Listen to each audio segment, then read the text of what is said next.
Hər vaxtınız xeyir olsun dəyərli izləyicilərim. Bu gün hazırladığım belə bir möhtəşəm, gözəl nişan tortunu sizlərlə də bölüşürəm. İnşallah bu tortumdan da yararlanarsınız və dəstəyinizi əsirgəməzsiniz.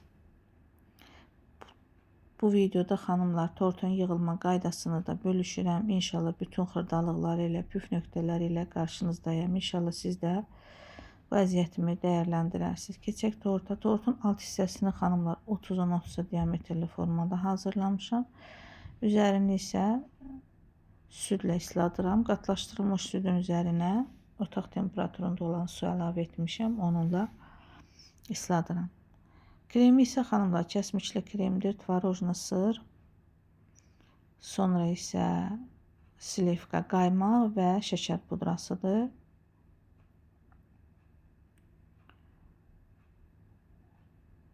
İkinci hissəsi isə xanımlar şokoladlı biskvit olacaq. Üzərinə qovrulub doğranmış qoz ləpəsi, şokolad tikələri və karamelli sos əlavə edirəm.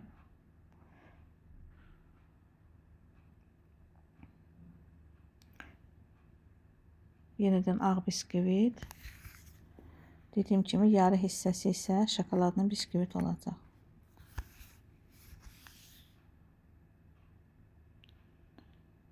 Tortun hündürlüyü xanımlar, hər 3 biskvitin hündürlüyü 12 cm-dən olacaq. Bunu isə 30-un 30 diametrli formada hazırlamışam.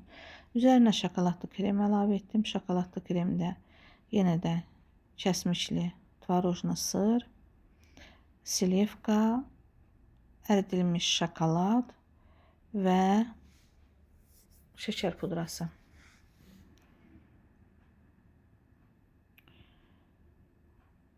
Üzərinə isə çələkli konfeti əlavə etdim. Mən belə qışı, yayı dondururam, qışı istifadə edirəm. Və yenidən şokoladlı biskvit, eyni qayda ilə krem.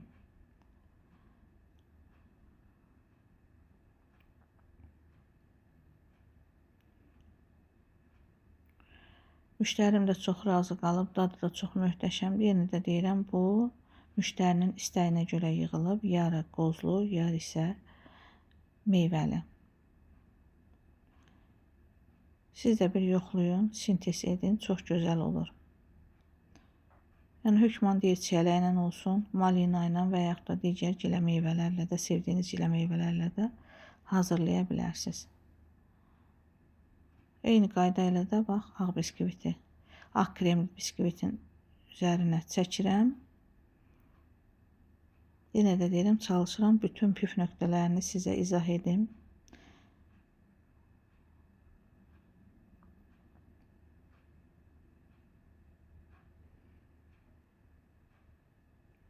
Yenə üzərinə qovrulub doğranmış qoz ləpəsi, şokolad tikələri və karamel sos əlavə edirəm. Karamel sosunu da xanımlar özüm hazırlayıram. Və axırıncı biskviti qoyub, üzərini isladıb, sonra streçə büküb qoyuram soyuducuya. Həmişə də vurğulayıram ki, axşamdan yığılan tortların üzərini işləmək çox rahat olur. Yeni başlayan xanımlara da bunu tövsiyə edirəm. İkinci hissəsini yığıram tortun. İkinci hissəsini isə 20-nin 22-yə, 22-nin 22-yə daha doğrusu diametrli formada hazırlamışam. Bunun kremi isə plomberdir. Biraz duru olduğu üçün narahat olmuyor xanımlar. Çünki bizdə mətbəx biraz isti olduğu üçün biraz yumuşaq oldu. İnşallah soyuducuya girən kimi bərkiyəcək. Bunu da yenə karamel sosu, şokolad tikələri və qoz ləpəsi əlavə edirəm.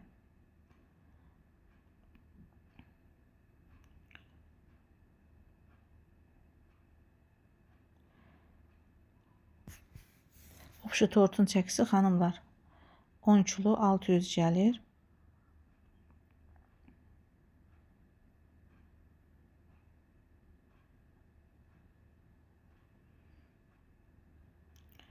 Və budur. Dediyim kimi eyni qaydada yığıram bunu da və yenidən südlə isladıram.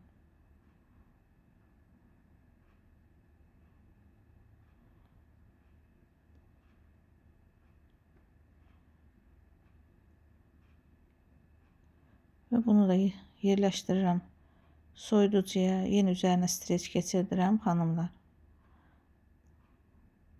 Əgər bu gün axşam yığıramsa, sabah axşam onu başlayıram bəzəməyə. Bu isə xanımlar 16'nın 16 olan formadır. Bunu da yenə kəsmişli kremlə yığıram. Yenə üzərinə qoz ləpəsi, şokolad tikələri əlavə etdim. Buna isə karamel sosu əlavə etmədim. Və yenidən bunu südlə isladıram. Və yenə şokoladlı krem əlavə edirəm. Bu qaydada da kiçik ölçülü tortu da yığıram. Dediyim kimi hər tortun hündürlüyü 12 santimetrdir ki, bir-birlərini tamamlasın. Sevmirəm ki, tortun biri 12 olsun, biri 15 olsun, biri 8 olsun. Hamısı eyni qaydada olanda tort möhtəşəm görsənir.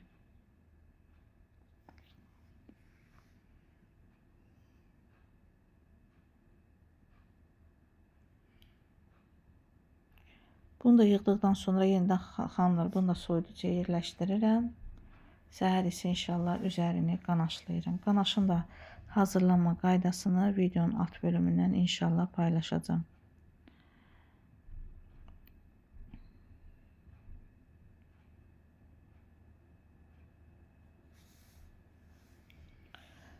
Yenə gördüyünüz kimi konfeti əlavə etdim və yenidən biskviti. Budur, böyük ölçülü tortu götürdüm. Kənarlarının plonkasını açdım. İndi isə üzərini qanaşlayıram.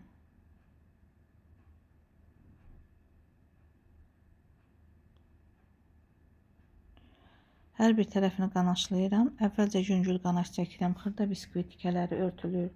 Boş qalan, çopur qalan yerlər dolur. Sonra isə qoyuram soyuducuya. Yenidən 1-20 dəqiqədən sonra götürüb üzərinə finişini, qanaşını çəkirəm. Daha hamar, daha gözəl olur. Əgər uzaq yol gedəcəksə, qanaşını biraz bol etmək olar xanımlar.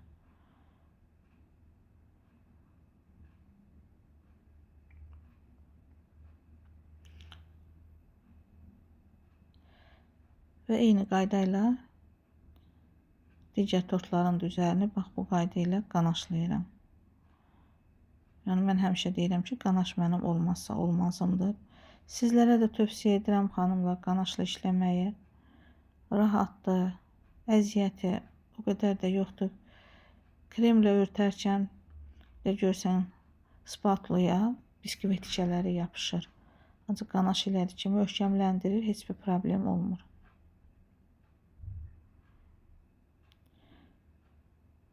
Gördüyünüz kimi ikinci qat qanaşını da çəkmişəm xanımlar. İndi isə üzərini kremləyirəm. Kremi də slivkadır. Və üzərinə 1 litrə hardasa 200 qram da qatlaşdırılmış süd əlavə edirəm. Xanımlar da hərdən mənə yazırlar ki, tortu soyuducuya qoyuruq, səhər görürük ki, tortun üzəri çat verib. Deməli, çox çalınır, onun üçün də slivkada, qaymaqda qurulama gedir. Onun üçün biraz üzərinə qatlaşdırılmış süd əlavə etsəniz gözəl olar.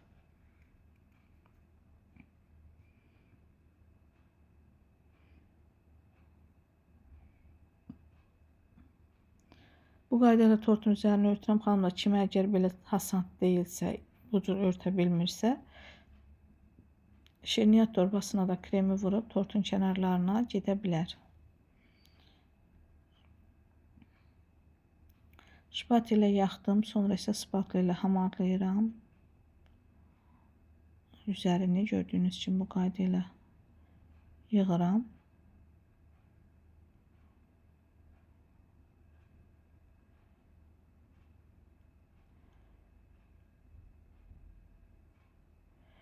Tam hamar olur.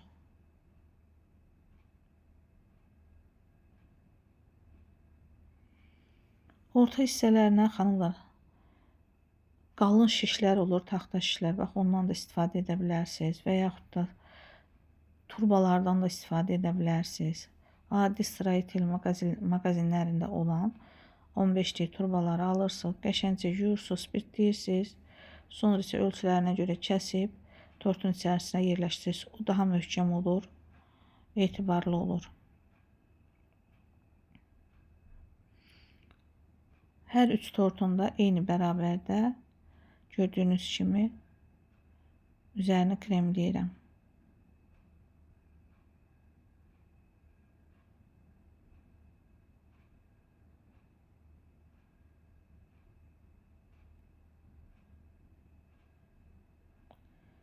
Bax budur. Üst hissəsində artıq üzərində olan, üst hissəsində olan kremi də yığıram. Səliqə ilə qoydum bir-birinin üstünə. İçərisinə göstərmişdim. Çubuqlardan istifadə etdim. Qalın çubuqlardan və üst hissəsinə ağ şokolad axıdıram.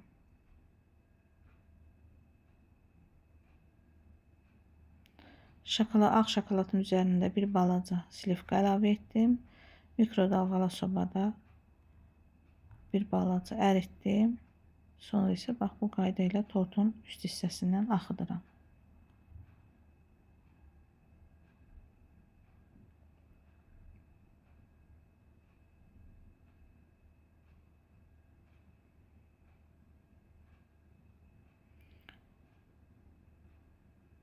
Bu da torta bir gözəllik verir xanımlar. Çünki xanım bu qayda ilə istədi. Necə şəklini atmışdısa, bax elə də mən hazırladım.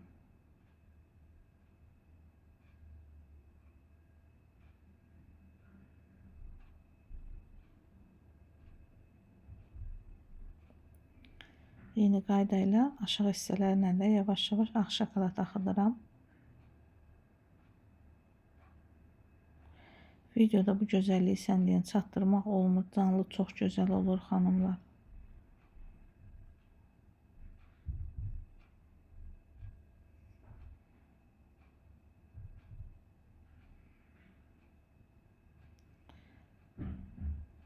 Bəlkə də videom sizə yorucu gələcək. Odur ki, xanımlar, bütün xırdalıqları izah etmişəm ki, sizə də rahat olsun. Təbii güllərlə tortu bəzəyirəm xanımlar. Alt hissəsinə biraz streç çəkmişəm. Tortla təmasda olmasın. Çubuqlarla bir balaca dəlik açıram. Sonra isə gülləri yerləşdirirəm.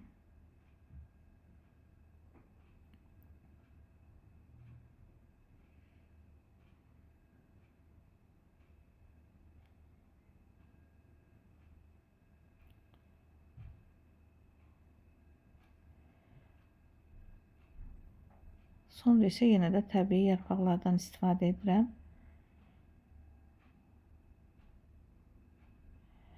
Belə bir gözəl, möhtəşəm tort alınır xanımlar. İnşallah dediyim kimi siz də bu videomdan yararlanarsınız.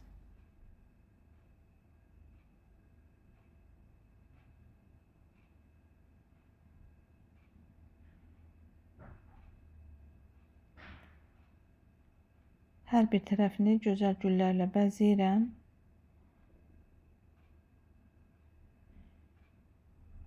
Çox gözəl və səliqəli görsənir. Yenə dediyim kimi videoda bu gözəlliyi sizə ötürə bilmirəm. Gözünüzün qarşısında xanımlar belə bir gözəl, möhtəşəm tort hazırladım. İnşallah siz də bu videoya dəyər verərsiniz. Fikirlərinizi bölüşərək kanalıma dəstək olsanız çox məmnun olaram. Öz sosial şəbəkələrinizdə paylaşın. Allaha əmanət olun. Yeni videolarda görüşənə qədər.